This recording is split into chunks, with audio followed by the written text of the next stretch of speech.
All right, so if you guys don't remember what the elements were from chapter 1, or if you're here for the first time, welcome. So our first 3 elements were walking in and out of an opponent's range of their button that you know that they want to press, and then whiffing a light attack at the end of those ranges, and then walking up and throwing somebody after you've conditioned them with a certain poke. Okay, so then they're like so fixated on trying to stop it, you know what I'm saying? You just walk up, boom. Okay, welcome everybody, welcome YouTubers that are gonna be watching this, the edited nice fancy version of this. We're on chapter 2 of the Footsies Fetish series, Street Fighter 6 edition. So this week we are going to be looking at the chapter 2, which is about our light attacks, all right, and our feints and how to use them, all right, and how we are going to leverage these things to toy around with our opponent's reactions. Okay, so now let's boogie on into it. So chapter 2, it takes a long time to look through enough footage to find clear examples of these concepts, but I'll try to continue this series on a weekly schedule as long as I'm able. Hopefully you got a chance to practice some of the lessons covered in last week's installment and found a place for them in your game plan. Here are a few more pieces. Element number 4. When your opponent is looking to punish your standard pokes, try whiffing a crouching light attack a few pixels outside their sweep range.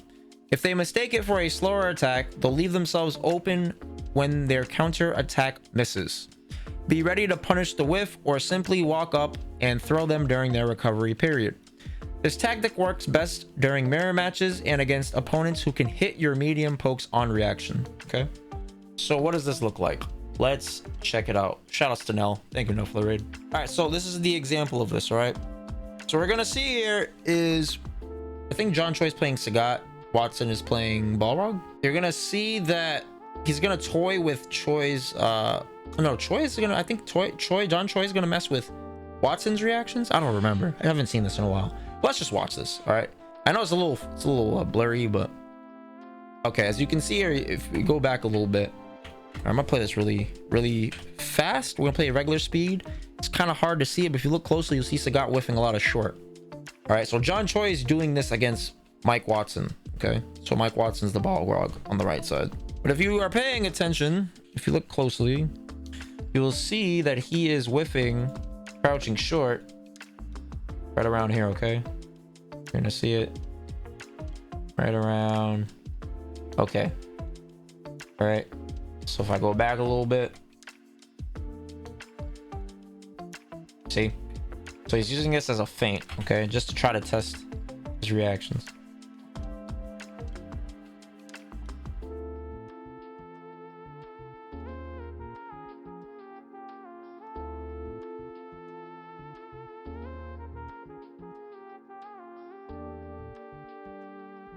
Let's go back. Let's run it back. So he's baiting out the Balrog. What is it? The crouching strong. See?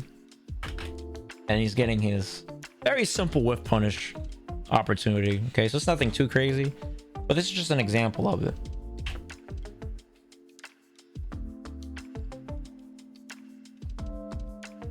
And you see, it's kind of caused him to be super aggressive and erratic, because players don't like being duped like that. It's not a great feeling to know you got played, you know? Shit kind of sucks. And it's funny because he walked into their range. This is actually pretty funny. I never noticed this. He walked up and paused.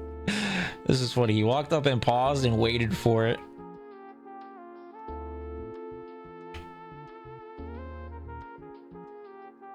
See, walked up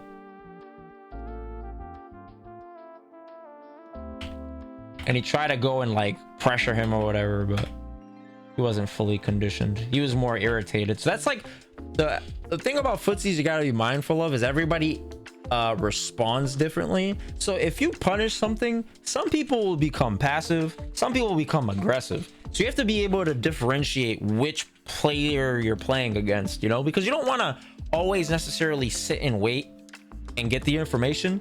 You kind of want to go off of the tells from earlier in the match, so that way you have like a sense of direction of where they're likely going to adapt towards. So if I notice somebody is hyper aggressive, and you know, and I anti-air them, right, and then I notice that they kind of chill for like 5 seconds, like extended periods of time, they kind of just chill, they don't take crazy big risks, then I know that if I punish them with something convincing, I might have a window of passivity that lets me walk up and throw somebody, right? Versus if I'm playing somebody that when I anti-air them, they double jump, right? Or they fucking fire Dragon Lash with Ken, right? They get anti-aired, then they Dragon Lash, or they drive rush, or they drive impact. Those type of players, they're not really going to give me that wiggle room, right? They're going to just kind of hang themselves. So you just go back to just punishing the cycle of options, because you know they're going to resort to rotating into the next risky option, right? That's how they play. So it's important when you do stuff like this, you got to be able to quickly like discern, who am I playing against? This Balrog might do this, but another Balrog might do that. You know what I'm saying? And you don't want to always sit there and wait and see like, oh, what is he going to do? Sometimes you just have to make that decision right there and then, because the opportunity might not present itself. Okay. And then just live with the results. That's it. That makes sense? So Metal Gear, all I'm saying is, in a situation like this, right, where if you see how he punishes, let me go back a little bit. Okay, so you see this situation, right? This is the exact element we're looking at: whiffing an attack, a light attack, and baiting a poke and whiff punishing it, right? Look, right? So this is a prime example. Look what Sagat does. He whiffs the short. This is a short. Balrog thinks it's a button that he can whiff punish, and he gets whiff punished back. See? So look, fake, lure, punish. See? Fake, lure, punish. Okay? But the thing is that Choi thought that this would be enough to make the Balrog like chill the fuck out, right? But some people, when they adapt, they go more ham. Okay, so you're gonna see that here. Okay, so like, look, he actually got the info right here and he didn't even realize it. Look, he did crouch strong and he immediately fired. So I think he just didn't realize this, or maybe he thought, oh, he saw that I didn't do anything, maybe he's gonna adapt, right? But nope. As you're gonna see here, when he walks up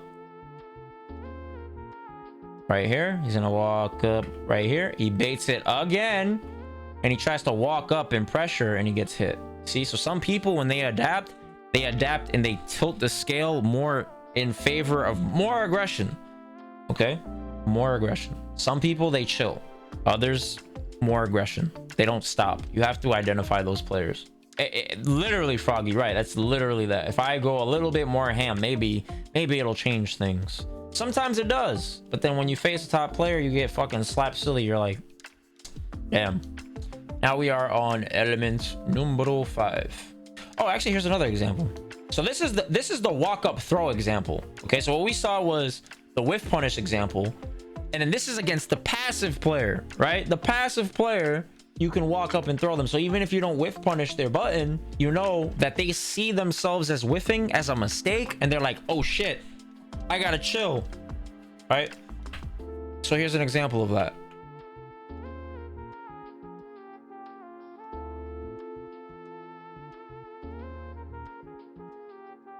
Boom. See? So this player that he's playing against, whoever this Ryu is, shooting D, you can dictate that, yo, this guy is passive because I just whiffed a button and walked up and threw him. I guess you can say it's debatable if he is, because he technically walked up, but he didn't do anything extremely risky, right? Like the walk up, he could have walked and blocked. So he walks up, he gets thrown. Okay, so it's actually a wise decision here for when he baits any sort of a mistake to then take advantage of it with something like this. See, so he baits this out, walks up and throws him. So this works against a passive player. This makes a lot of sense. So let's run it back. Walks up and throws him after the lift short. Okay, he space traps him, puts him with a nice little bait with a light attack at the end of it, baits out the low forward, walks up, throws him. So those are the two ways you can punish. You can punish the actual low forward with, like, you know, a whiff punish, or you could punish the follow-up behavior. You see, you don't have to necessarily always punish the thing that you see that's right in front of you. That's how you get played. All right, so next, element number 5. If your opponent starts overusing the feint explained above, a quick step forward and attack with your strongest combo in sync with their rhythm. Light attacks may be fast, but they're certainly not immune to mind games. Mike Watson is known for making excellent use of such fakes, but Onuki's third strike Chun-Li found a way to make him pay. Okay, so this is the inverse. So if somebody's doing element 4 to you, this is how you would punish element 4. Okay, so if somebody's going in your range and doing these light attacks, then you'd figure out the rhythm of when they're doing the feint, and then you'd basically strike them. Not as a whiff punish, you'd have to just commit to the timing of it. Okay, so this is what it looks like. So Mike Watson demonstrating him doing it, like right here, right? He's playing Ken. Oh, he's playing Ryu, my bad. So he was in the corner. Okay, that's a good example. So he's the Ryu, he's the one that's cornered. Okay, so if you look closely, he whiffs the short. He just whiffed the short right there. That's a short. Okay, and then look, he baits out the sweep, gets the whiff punish, gets out the corner. Okay, obviously you're gonna need a little bit of pushback and a little bit of space to sell it, because if you're too close, they'll just block. So he creates a little bit of range with that pushback from the neutral jump. Oh, or not from the neutral jump. Wait, what was it? Let me see. Oh, you neutral jump the fireball. Okay, and he lands and does a short. Okay, that's pretty good. He baits, boom, punish. Okay, now we're gonna see what the punish of that element looks like. So now this is that. So Nuki is playing Chun against the same player in a different game. Okay, completely different game, same player though. Okay, and he's known for doing this. Now watch this. Boom. Okay, so we run it back.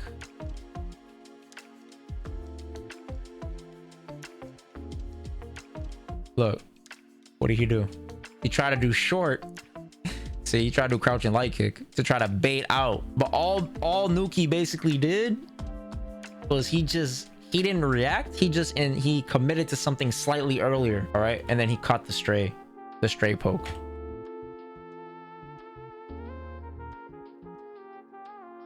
You know, and if you do stuff like that, see, and look, he's trying to do it again. See, this is something that is one of his strengths, and this is how you turn a strength into a weakness, is when you can counter something that's so strong. It makes people discomforted, or they don't want to abandon it because they're like, there's no way he's doing this.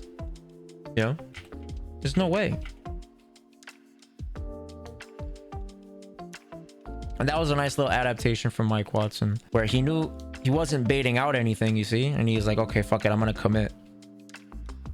See, so he just took the space, which is really good. All right, so the idea of like light attacks and footsies is you want to mess with people's reactions. So if you're having a hard time of like opening somebody up in footsies, you want to mess with their reactions and just see how do they respond to the things that you're doing. Okay, so any character can do this. So now let's go to element number 6. So element number 6, always be on the lookout for changes in your opponent's behavior, especially when they gain access to super meter. When people start edging back and forth at mid-range, that's a sign they're fishing for something to nail with a super. Remember what Daigo's Street Fighter 4 Ryu did to Punko at Capcom's International Exhibition? Stick to quick normals in that situation. Don't test their reactions with slow special moves. Or better yet, lock them into block stun, then bait the super from a deceptively safe distance. All right, so let's check this out. So this is important. You got a 4th and the 5th element, or the first 2 elements that we talked about today. They're about using the light attack to lure some sort of response out, right? And then the second element is to punish the attempt of luring a response. Now this is how do I use light attacks to safely navigate very intense waters, right? When somebody has access to super, how can I, you know, figure out what their intentions are without committing to anything too crazy? That's where you use light attacks. So this is where you go into this realm of thinking. It's meter management, especially in a game like Street Fighter 6. That's really important, right? We're gonna watch Daigo playing Ryu against Punko. This is like it's a long time ago. So if we run it back, look at his behavior. You see what he's doing? This happens so quickly that we ignore it though. After throw tech, look at the blue Daigo, the blue Ryu. What is he doing? What is he doing, chat? After throw tech, what is blue Ryu doing?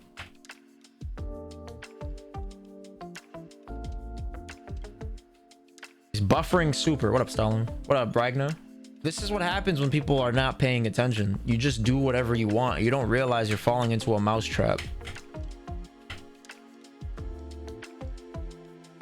Okay, so you gotta be really, really careful with that. Now let's look at this. This is the same match. Okay?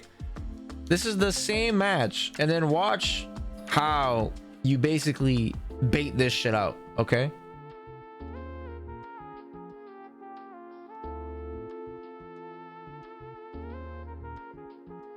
See that? So Daigo knows how to use it and how to counter it. Okay, so the key to him countering it is you have enough advantage or blocks to push back so that by the time that super gets to you, you'll be able to block again. You see? So let's check this out again.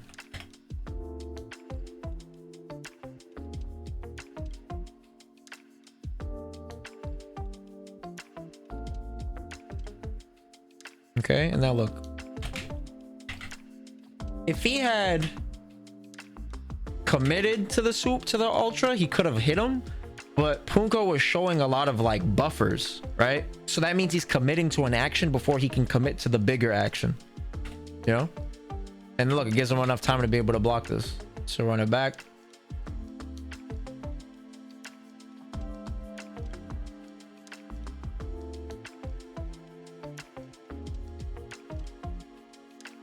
So this is a combination of like what, 3 things I'd say. It's pushback.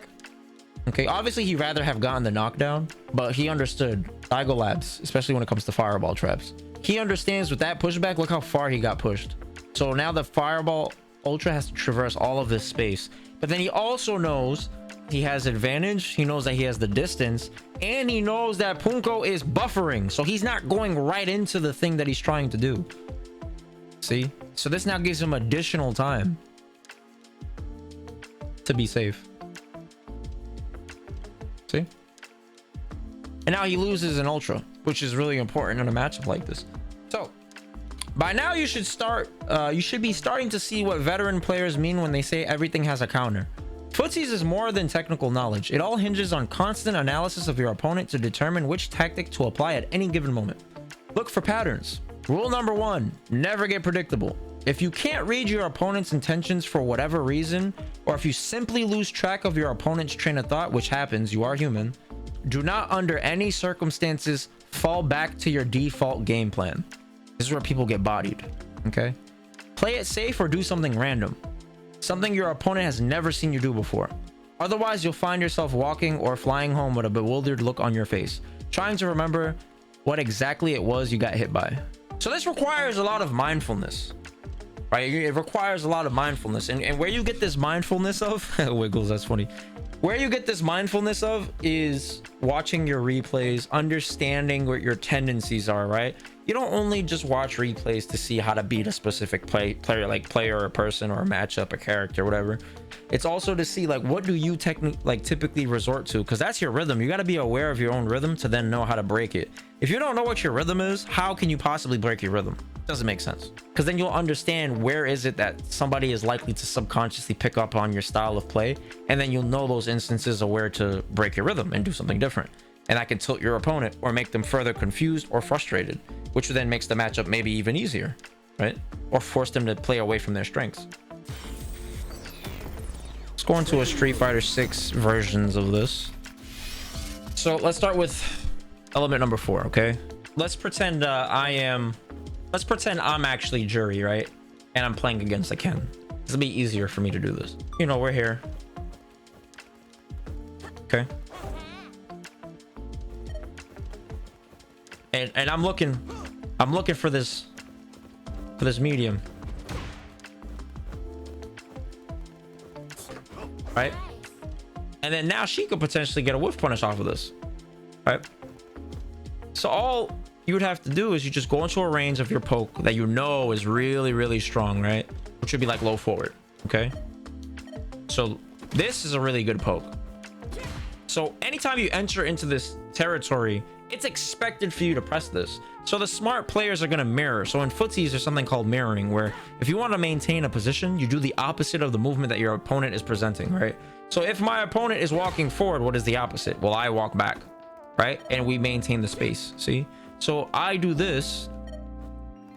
I could do it in a reaction to their walk up. But you have to be really careful, because the closer you are, the earlier you have to walk back, because if you react too late, you're going to get hit. See? Like that. So the further you are, the more you can kind of react. Okay? Like this.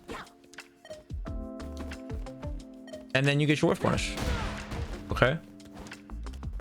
But now, if I know that this Ken player is doing this, I'll just walk up and do that.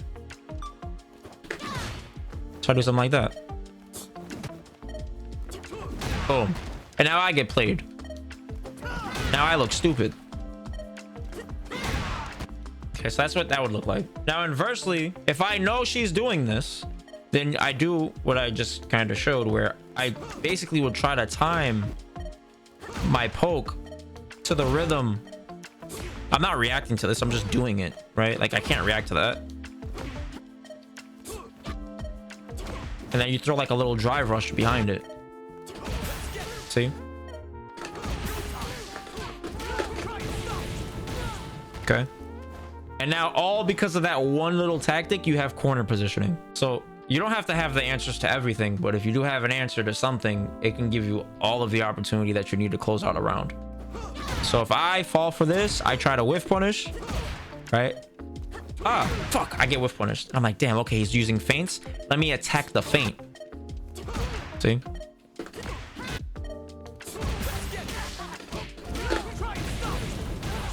That makes sense, chat? Cool. So, and then the third element was basically just being mindful of behaviors, right? So if somebody has access to super and they start doing this at that range of your low forward, right? Which was what we talked about here. If now all of a sudden they're at this range and they're doing this, it's very obvious they're looking for something. We don't know what it is, but that's where you'd want to use your light attacks, right? Or do things from slightly further away on purpose. Or this is where you can use the element number 1, which is where you walk in and out of the range, right? So, right, because you don't want that to happen. Oops. Right.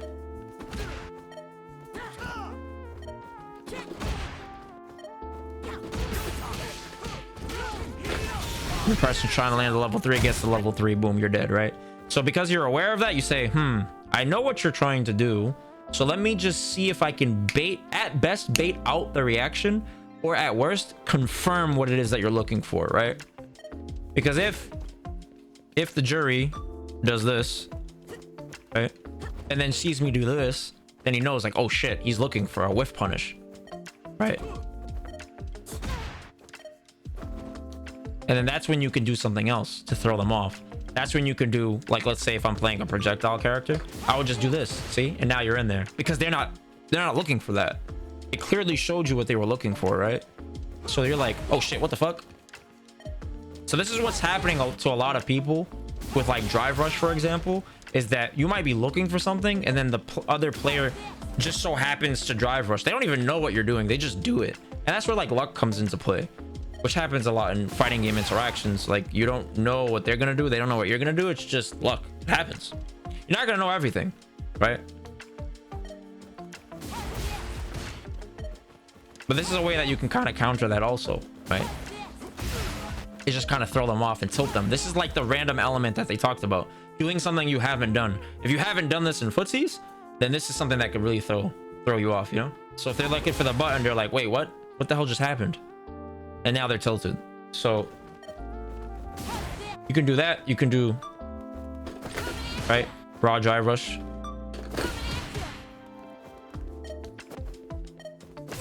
See, and then they're looking for a poke and then they're like, wait, what the fuck? And they get hit. So anytime you see this type of behavior, somebody's just rocking back and forth at a range that you know your button's really good, they're probably looking to whiff punish it. So just abandon that desire for a couple of moments and investigate what their intentions are. Either passively by like doing feints and baiting out the response, or inserting yourself in a different, unique way that you haven't shown yet. That's where you can also jump. So this is a good spot to jump at people too, because they're not going to expect that. If you've been playing footsies this whole time, they're going to be like, oh, wait, what the fuck? Right? So that's a good spot that you can also jump. So that concludes our footsies fetish session numero dos. I hope you guys enjoyed that. Let me know what you guys think in the comment section below. Of course, like, comment on the video, subscribe if you haven't already. I don't know how you could possibly have not subscribed already to the greatest fighting game extravaganza in the content world, but it's okay, I forgive you. The sooner you subscribe, then the sooner I can forgive you for your sins. All right, cool, and cut. Bet.